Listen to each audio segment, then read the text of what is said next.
Scott, first of all, same starters. Yes, correct. And I know there's no actual Rising Stars game this year, but you guys got two more players in, Rui and Denny. What's your reaction to them getting selected?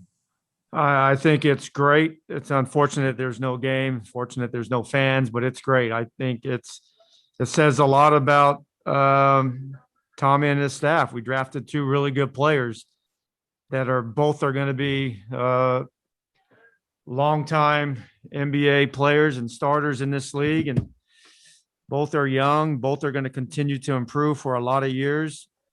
I mean, Denny's really a little over a month out of being a teenager. So I think it's pretty cool. Like I said, it's unfortunate because it's a great way to celebrate uh, them. But this is obviously a tough year for a lot of reasons, and but they did get on the team, so that's a great honor. Leonardo.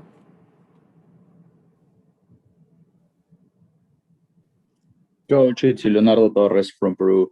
Coach, what is the evaluation you can make about the team at this point of the season? Evaluation. I mean, it's definitely there's a lot of things. There's a lot of ways to look at it. I just keep looking at how much better we can get. I know we had a lot of things go against us that we all know about, and it's behind us. And hopefully, we don't have to return uh, in some of those things. But I still see a step or two of growth from some players and our team. So I'm looking forward. I know our schedule is going to be very difficult coming back, but I'm looking forward to where we can go and how much better we can get. The break is going to be good for the other 29 teams as well. I think we all need a break from a lot of the things that we have to go through. But I'm excited about how we can play in the second part of this season. There's like I said, there's definitely those first 2 weeks are some pretty tough games, but you got to play every team in the league quite a few times. So we have a bunch of tough games coming up. Howard. Hi, Scott. I wanted to ask you about this, the wrinkle to the schedule this year because of COVID with the back-to-back opponents, same opponent in back-to-back games. You got a couple more of those right after the break. Do you like that or not like it? And I mean, is that something you could see once things, hopefully sooner rather than later, the world gets back to normal, maybe next season that could be kept, or you'd like to see it go away in the future? Yeah, I mean, I kind of like it. It's kind of gives you like this like mini playoff atmosphere. I mean, I don't know how it will be with the fans, in the building. Is that the fans want to see the same team? I mean, I don't know those numbers, but I kind of like it because it gives you like a little bit of a playoff feel and adjustments that need to be made. And um, I kind of even like to having them back to back in the back to back games in the same city. It doesn't have to be the same team, but just I kind of like that as well. I mean, it's not the normal back to back. If you're having a home and a road, or a road and home, or a road, but I kind of like it. I don't know if we keep it. Law. Hey, good afternoon, Scott. Wanted to ask you about Reggie Jackson. You just saw him last week in LA. He had a pretty good game then. He's coming off of his best scoring game of the season.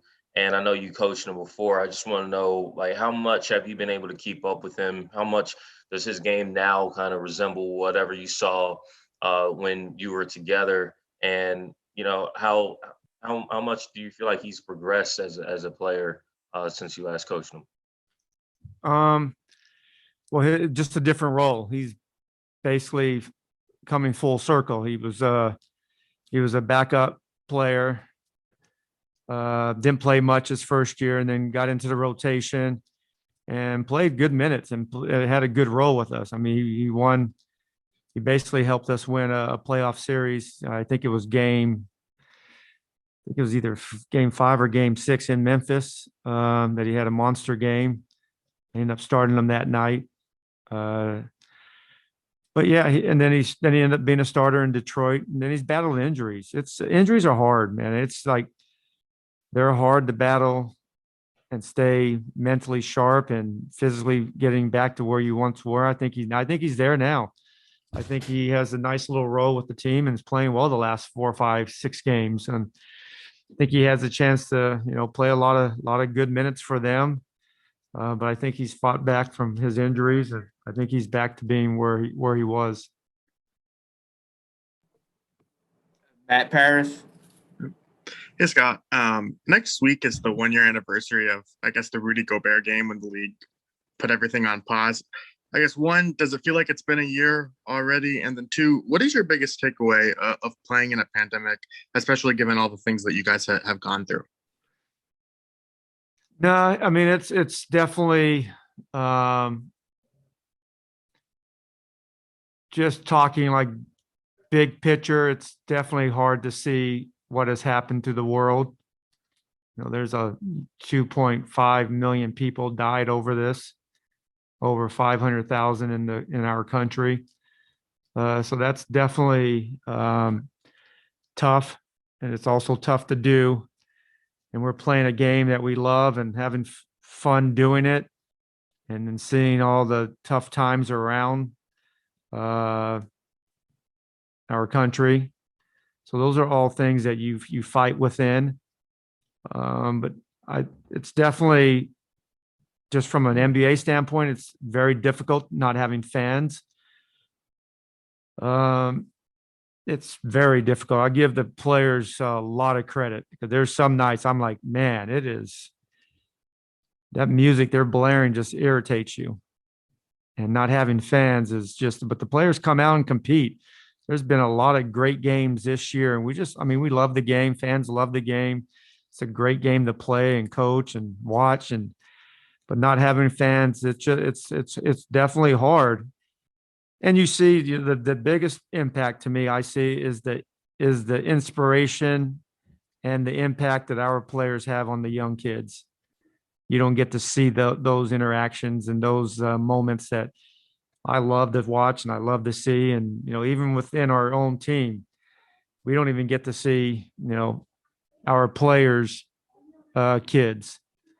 And we have a very open door policy. When you have your kids, bring them in, come watch, let them watch practice, let them come to our building, bring them into the locker room. Brad would bring his 2 boys. IT last year would bring his kids.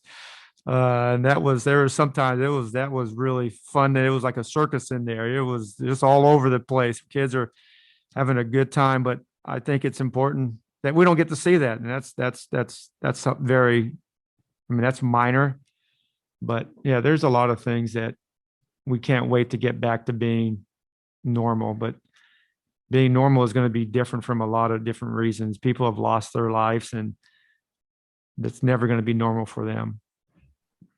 Those games that you do have fans, because there are some teams that allow them in a limited capacity. I mean, can you tell that difference, or is it because there's not, the full crowd? I guess, can you feel that energy on some nights? No, I mean, we've had a few games now with fans. I don't even realize they're even there. Sometimes, obviously, I look up, I'm like, okay, there's some people up there, but you're talking roughly 18 to 22,000 seat arenas, and there's 1,500 people there, and that's not a lot, and it's pretty spaced out, but it's better than no fans. I mean, it's baby steps, and hopefully, we can get everything under control, and we can move forward as a league, as a country, and get back to being somewhat normal. Chris Miller. Hey, Scotty, a couple weeks ago, you said that Russ and Brad said Rui can guard 1 through 5. Athletically, that's one thing, but mentally, can you talk about on one play guarding a Chris Paul and the next possession guarding a DeAndre Ayton? I'm sure like the film study part of it probably has to be the one thing that he has to be more locked in. Would you agree with that? Yeah, I mean they definitely said it. I've said it. I've seen it, but now it's going to take him some time. He has the potential more than he's able to do it right now. I mean, it's hard. It's hard to know every player in this league, their tendencies, and we try to give our players as much as they can handle. And sometimes we might give them a little too much, and then we have to figure it out. Is it too much? But with Rui, we feel that he can. We feel that we have to give him that experience, but it might take him a year or two. But I think potentially the league is not going to change. You're going to see 1 through 4 switches throughout the league and every team, and every team's going to have a small lineup where you're going 1 through 5 switches, and he could be that small lineup 5. We've done it a little bit, but yeah, I think he has the potential to be really good at it. Practice and classroom, I'm assuming, will be probably the places where he can take it next level next year, or second half of the season. Yeah, I mean, it's definitely just classroom, film session, practice. Practice. Come on. You're talking about practice, right? Talking about practice. I don't know, man. When are we going to practice? We got a lot of games coming up, a lot of back-to-backs coming up, and we didn't practice much in February. I think we had maybe, I don't even know. We've had 3 practices in 2 months. But yeah, I think Rui definitely has a chance to be really, really elite defending all 5 positions. Thanks, Scotty. Thank you. Neil? Hey, Scott, a couple of weeks ago, you guys said that Ish would be reevaluated in 3 weeks. He's done a decent amount with your guys' performance staff. Is that still on schedule, and how is he progressing? Yeah, I talked to him about a half an hour ago. I just asked him, how is it going? He says, I'm feeling better, but I haven't talked to like the next step of what's his on the court. But they did say 3 weeks. I don't even know. Has it been 2 now, or has it been 3? I miss him. We miss him. But Raul has stepped up and played well. But I don't know when exactly he will be able to get back on the practice floor and be ready for a game. That still remains to be seen. I haven't heard. Quentin? Hey, Coach, with the trade deadline coming up in exactly 3 weeks from now, how often is it that you and the front office discuss moves via trades to improve the quality of this team? Yeah, I mean, we talk all the time. I mean, it's like we talk all the time on a lot of different ways, a lot of different things. Not always trades, very rarely actually right now. I mean, it's going to pick up, but we talk about how we can get our team better and our guys better within. That's my focus. I've always done that as a coach. I let them do their job because there's teams call. This is the time of the year, especially teams call. And Tommy does a great job of not telling me, every phone call conversation, because it's not important.